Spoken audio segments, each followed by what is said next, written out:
Hello everyone, कैसे हैं आप सब। आई होप आप सब अच्छे होंगे। और हमने अपनी पॉलिटी की लास्ट वीडियो में क्या किया था, फंडामेंटल राइट्स देखे थे और इसमें मैंने आपको राइट टू फ्रीडम के बारे में पूरा डिस्कस कर दिया था, आर्टिकल्स 19 to 22। और पार्ट 1 में हमने क्या किया था, राइट टू इक्वालिटी के सारे आर्टिकल्स डिस्कस किए थे। आज जो बाकी के राइट्स रह गए हैं वो सारे हम डिस्कस करेंगे। तो स्टार्ट करते हैं राइट अगेंस्ट एक्सप्लॉयटेशन वाले से, ठीक है। और फंडामेंटल राइट्स मैंने आपको बता दिया था कि वो मैग्ना कार्टा ऑफ इंडिया बोलते हैं हम उसको, और हमने यूएसए के कॉन्स्टिट्यूशन से लिया था हमारा फंडामेंटल राइट्स। और इसमें 12 to 35 हमारे आर्टिकल्स होते हैं, जो मेनली जो स्टार्ट होते हैं वो हमारे 14 से स्टार्ट होते हैं। 14 हमारा राइट टू इक्वालिटी था, उसके बाद राइट टू फ्रीडम, हमने ये दोनों हमने देख लिए। और अब हम राइट अगेंस्ट एक्सप्लॉयटेशन से स्टार्ट कर रहे हैं इस वीडियो में।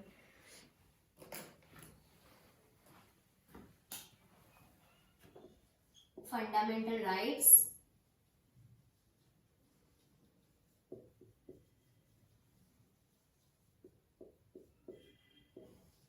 और अब क्या स्टार्ट करें, right against exploitation.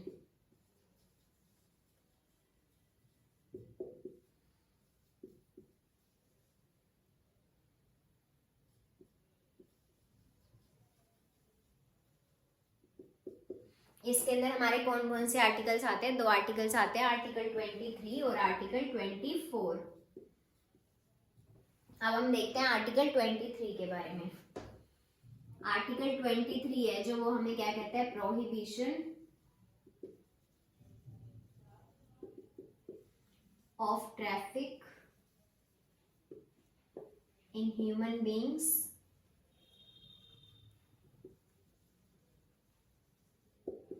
And forced labour.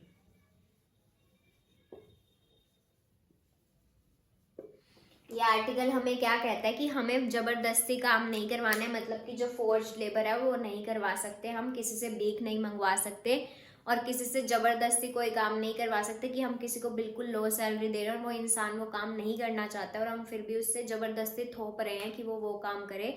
तो ये आर्टिकल हमें कहता है कि ये हम नहीं कर सकते, हम किसी पे काम थोप नहीं सकते, हम उससे जबरदस्ती कोई भी काम नहीं करवा सकते।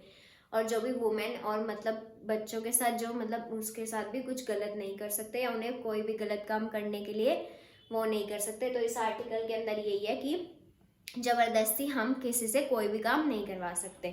तो आर्टिकल 23 हमें यही कहता है। उसके बाद चलते हैं अपने आर्टिकल 24 पे।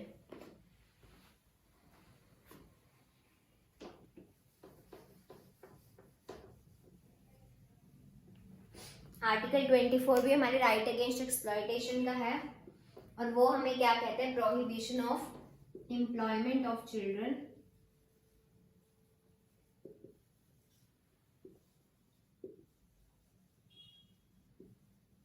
In factories, mines etcetera. ये क्या कहता है कि मतलब हम चाइल्ड लेबर नहीं करवा सकते, मतलब कि जो 14 ईयर्स की जो बच्चे हैं उनसे जो कम एज के बच्चे हैं उनसे हम जबरदस्ती काम नहीं करवा सकते, मतलब कि बाल मजदूरी हम नहीं करवा सकते। जैसे कि फैक्ट्रीज में या माइंस में या ऐसी कोई भी जगह जहाँ पे काम थोड़ा सा रिस्की हो जाता है वहाँ पे हम बच्चों से काम नहीं करवाएंगे। तो ये आर्टिकल हमें ये कहता है कि हम बाल मजदूरी नहीं करवाएंगे, चाइल्ड लेबर। इसके आगे हम इतना सा याद रख सकते हैं कि चाइल्ड लेबर के आगे हम क्या कर देंगे, ऐसे क्रॉस कर देंगे कि चाइल्ड लेबर नहीं करवाना है। और आर्टिकल 23 के अंदर हम क्या कर देंगे, फोर्स्ड लेबर करके कट कर देंगे। ये छोटे छोटे मार्क हम याद रख लेंगे, उससे हमें याद आ जाएगा कि हाँ इस आर्टिकल के अंदर ये था और इस आर्टिकल के अंदर ये था। तो हमने अपना राइट अगेंस्ट एक्सप्लॉयटेशन का आर्टिकल 23 और 24 डिस्कस कर लिया। अब अपने right to freedom of religion के 25 से 28 आर्टिकल्स तक डिस्कस करते हैं।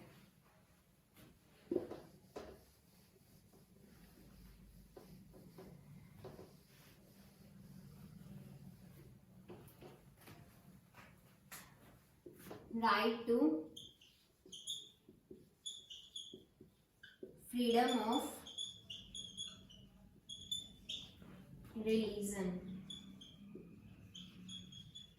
ये कहां से कहां तक है हमारे, आर्टिकल 25 to 28। अब हम करते हैं आर्टिकल 25 डिस्कस। आर्टिकल 25 के अंदर क्या है कि हर व्यक्ति को अपना धर्म चूज करने का अधिकार है और हम अपने मतलब धर्म को प्रचार भी कर सकते हैं, इसमें कोई गलत काम नहीं है। और क्या है, बस हम किसी को फोर्स नहीं कर सकते कि आप हमारा धर्म अपनाओ। हम किसी को बता ज़रूर सकते कि हाँ ये हमारा धर्म है और हम इस धर्म को मानते हैं, बट हम किसी को फोर्सफुली ये नहीं बोल सकते कि आप भी इसी धर्म को मानो। आर्टिकल 25 हमें यही कहता है कि हम अपने धर्म मतलब हर व्यक्ति को अधिकार है कि वो अपना धर्म मतलब अपने धर्म को मान सकता है और अपने धर्म के बारे में सबके बता सकता है सबको, ठीक है। और इसके अंदर क्या लिखते हैं हम,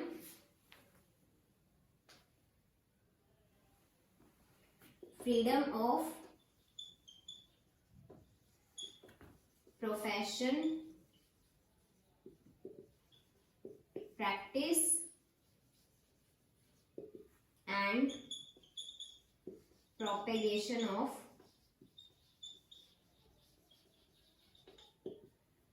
ऑफ रिलीजन। अब या तो आप ये देख लो, और इसमें सिर्फ आपको यही चीज याद रखनी है कि हाँ हर व्यक्ति को अपना धर्म चूज करने का अधिकार है और हम अपने धर्म का प्रचार भी कर सकते हैं। आर्टिकल 25 हमें बस यही बताता है। अब चलते हैं अपने आर्टिकल 26 पे।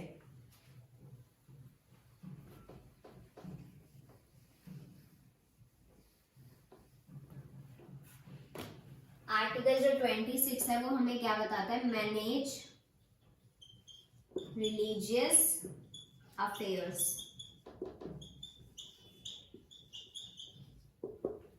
इसके अंदर क्या है, जैसे मैंने आपको बताया था कि हर व्यक्ति को धर्म चूज करने का अधिकार है और अपने धर्म को प्रचार भी कर सकते हैं। तो वो क्या कर सकते हैं कि चंदा वगैरह इकट्ठा कर सकते हैं। जैसे कि आपको पता है कि जैसे मंदिर वगैरह बनते हैं तो उसके लिए भी कई लोग दान देते हैं कि हाँ जिससे जिसको भी अपना हिस्सा डालना कि हाँ ये हमारे नाम से इतना वो जा रहा है कि इससे आप मंदिर बनवा सकते हो। तो ऐसे चैरिटेबल पर्पस के लिए हम ये कर सकते हैं धर्म को वो करने के लिए।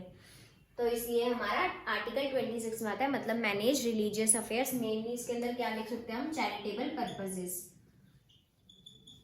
Charitable purposes. आर्टिकल 26 हमें ये कहता है। उसके बाद चलते हैं अपने आर्टिकल 27 पे।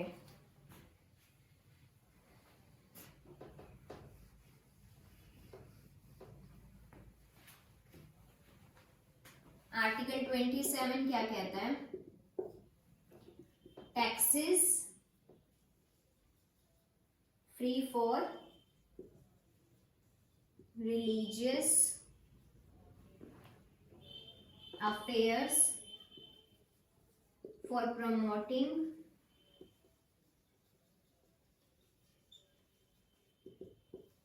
of any particular religion।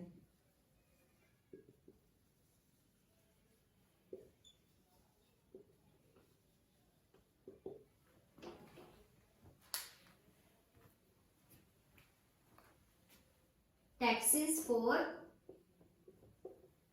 Religious affairs for promotion of, ये प्रोहिबिशन है।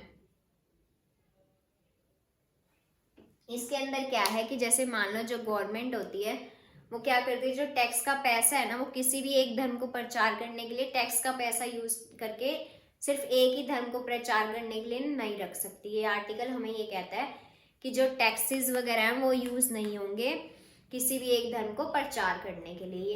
ये आर्टिकल हमें यही कहता है, ठीक है, आर्टिकल 27। उसके बाद चलते हैं हम अपने आर्टिकल 28 पे।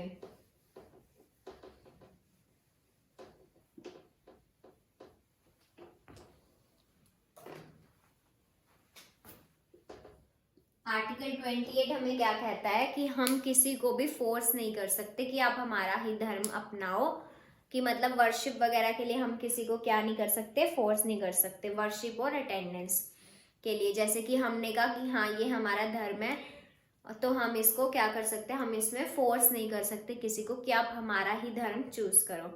तो आर्टिकल 28 हमें ये कहता है। आप देखो मैंने आपको इसके सारे आर्टिकल्स डिस्कस कर दिए। आर्टिकल 25 हमें क्या कहता है कि हम हर व्यक्ति को अधिकार है कि वो अपना धर्म चूज कर सकता है। आर्टिकल 26 क्या कहते हैं, मैनेज रिलीजियस अफेयर्स की चैरिटेबल पर्पसेस वगैरह के लिए, मतलब अपने अपने धर्म के लिए हम कर सकते हैं ऐसे चैरिटेबल पर्पस के लिए।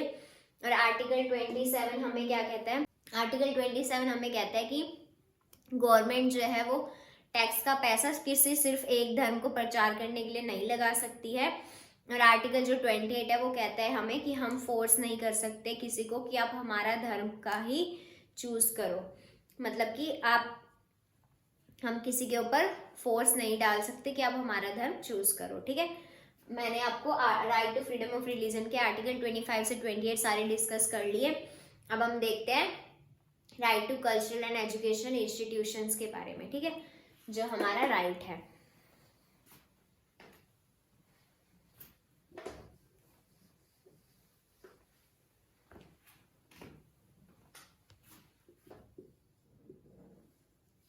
Right to cultural and educational rights.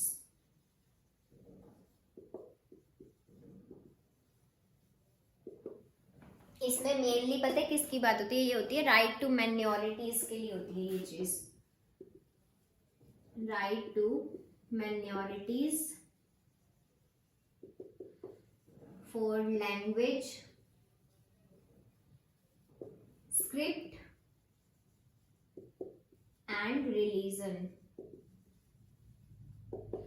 अब माइनॉरिटीज पता है क्या होता है कि जैसे जो अपने इंडिया से जो मतलब अलग लोग हैं, इंडिया मतलब जैसे एक तो हिंदू के धर्म के लोग होते हैं और जो बाकी जो अलग धर्म के लोग जिनकी पॉपुलेशन अपने इंडिया के लोगों से कम होती है वो माइनॉरिटीज में आते हैं। और उनका क्या क्या हक होता है? उसका हक होता है कि वो मतलब अपनी जाति को, अपनी लिपि को और अपने धर्म को प्रचार कर सकते हैं। हम रोक नहीं सकते उनको कि हाँ तुम माइनॉरिटीज में आते हो तो तुम ये चीज़ें नहीं कर सकते। सबको अपना अधिकार होता है अपने धर्म को प्रचार करने का। तो इसके अंदर यही है कि जो माइनॉरिटीज़ है मतलब कि जिनकी पॉपुलेशन कम है लोग अपने इंडिया के लोगों से, वो उनको भी अधिकार है कि वो अपनी लैंग्वेज और अपने धर्म के बारे में बता सके और उसका प्रचार कर सके। आर्टिकल ये हमारा किस में आता है? आर्टिकल 29 में। और आर्टिकल 30 में क्या आता है कि जो माइनॉरिटीज़ हैं वो क्या कर सकती हैं? वो अपना स्कूल भी ओपन कर सकती हैं और वो इंस्टीट्यूशन वगैरह जैसे कॉलेज स्कूल वगैरह भी ओपन कर सकती हैं, वो जो एजुकेशनल इंस्टीट्यूशंस फॉर माइनॉरिटीज़। 30 हमें क्या कहता है? Educational institutions for minorities.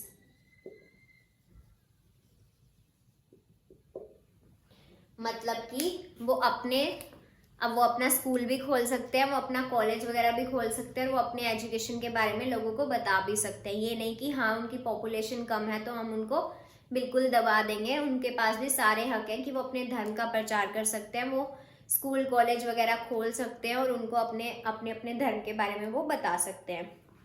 तो आर्टिकल 29 और 30 मैंने आपको बता दिया। आज हमने टोटल 3 आर्टिकल्स डिस्कस कर लिए। Right against exploitation, right to freedom of religion और right to cultural and educational rights. और लास्ट हमारा क्या है? आर्टिकल 32 जो कि हमारा कॉन्स्टिट्यूशनल रेमेडीज था। और उसके बाद हमारे कॉन्स्टिट्यूशनल रेमेडीज में हमारे रिट्स आएंगे जो कि 5 तरह के होते हैं, वो हम अपनी नेक्स्ट वीडियो में देखेंगे। और इसमें मैं आपको रिवाइज करवा देती हूँ कि मैंने आपको क्या क्या बताया। आर्टिकल 23 में हमने क्या देखा कि हमें फोर्स्ड लेबर नहीं करवा सकते। आर्टिकल 24 में चाइल्ड लेबर नहीं करवा सकते। आर्टिकल 25 के अंदर हम हर व्यक्ति को अधिकार है अपने धर्म को प्रचार करने का और अपने धर्म के बारे में बात करने का। Article 26 manage religious affairs charitable purposes वगैरह के लिए जो होता है। और आर्टिकल 27 की टैक्स मतलब जो गवर्नमेंट है वो टैक्स का पैसा सिर्फ किसी एक ही धर्म को प्रचार करने के लिए नहीं लगा सकती है। और आर्टिकल जो 28 है हमारा, वो में क्या कहता है कि हम किसी को फोर्स नहीं कर सकते कि आप यही धर्म अपनाओ। और आर्टिकल 29 क्या कहता है हमें कि जो माइनॉरिटीज़ है उनको भी पूरा अधिकार है अपनी जाति, लिपि और अपने धर्म के बारे में बात करने का। और आर्टिकल 30 में क्या है? उनके पास एजुकेशनल राइट्स होने चाहिए, मतलब कि वो अपना स्कूल और कॉलेज वगैरह भी ओपन कर सकते हैं, उन पर हमें कोई बंदिश नहीं लगानी है। और आर्टिकल 32 हमारा कॉन्स्टिट्यूशन रेमेडीज था और उसके रिट्स जो कि हैबियस कॉर्पस वगैरह जो रिट्स हैं, क्यू ब्रोंटो, सेरिटोरियशी और ये वाले जो हैं ये हम अपनी नेक्स्ट वीडियो में डिस्कस करेंगे। क्यू ब्रोंटो और ये सब वगैरह होते हैं, इनकी हम प्रॉपर डिटेल में मैं आपको बताऊंगी कि ये सब चीज़ें क्या होती हैं। और अभी हमने क्या राइट्स सारे डिस्कस कर लिए, फंडामेंटल राइट्स डिस्कस कर लिए, तो आज की वीडियो में इतना ही। Thank you so much for watching this video. If you found this video helpful, please do like, share and subscribe my channel. Thank you so much.